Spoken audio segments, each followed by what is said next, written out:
Dans cette vidéo, nous allons voir la règle de Leibniz qui permet d'intégrer des fonctions trop difficiles à intégrer avec les règles habituelles. Admettons donc que nous ayons une fonction à intégrer de A à B et qu'elle soit trop difficile à intégrer. On ne peut pas employer l'intégration par partie ou l'intégration par substitution.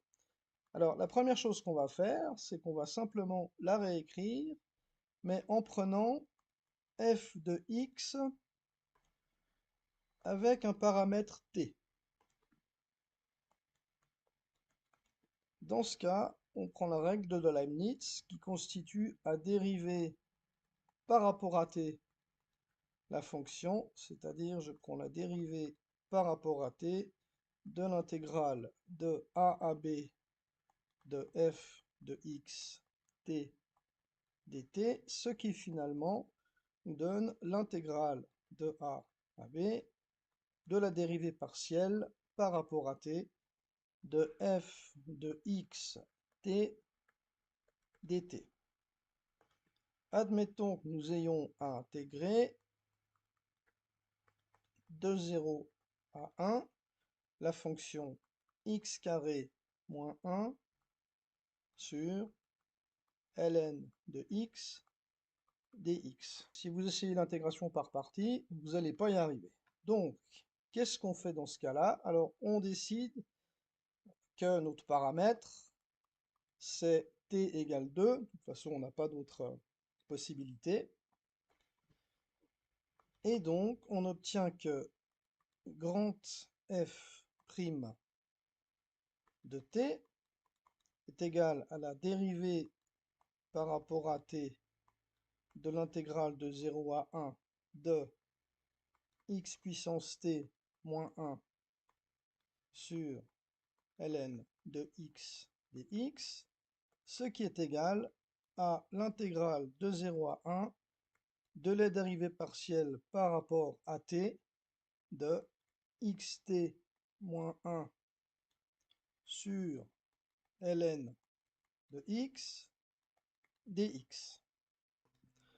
On va donc d'abord calculer la dérivée partielle par rapport à t de x puissance t moins 1 sur ln de x, mais on se rappelle que la dérivée de x puissance t par rapport à t, ce sera en fait x puissance t fois ln de x, qu'on doit ici diviser par ln de x.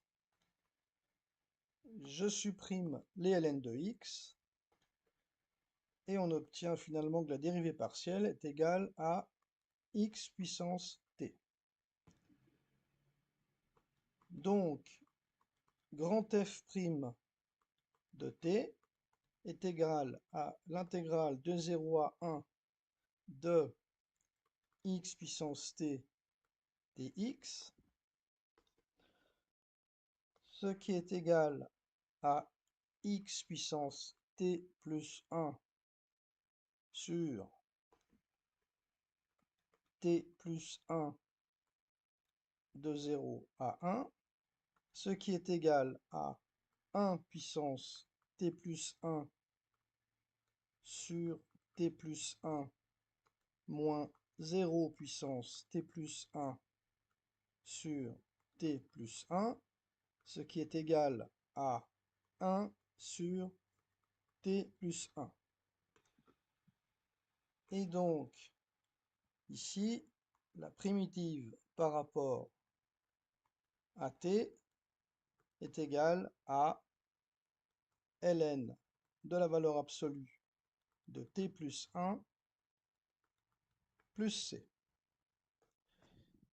Il nous faut maintenant déterminer c.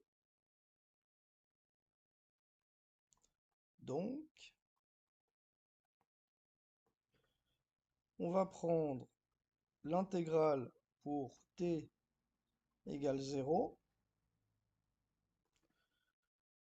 ce qui est égal à l'intégrale de 0 à 1 de x puissance 0 moins 1 sur ln de x dx, ce qui est égal à l'intégrale de 0 à 1 de 1 moins 1 sur ln de x, ce qui finalement est égal à 0.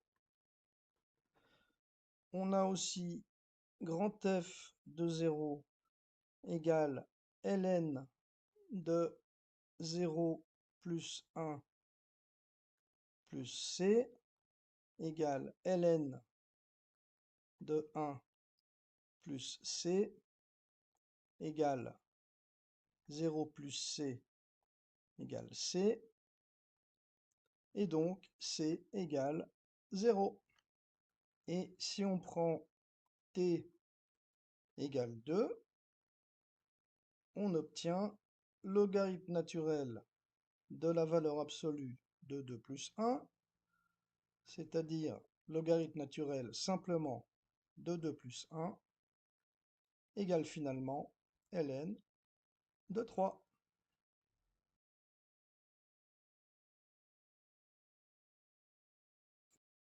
Si vous avez des soucis en mathématiques, vous pouvez consulter mon site www.helpmath.net. Merci, à bientôt!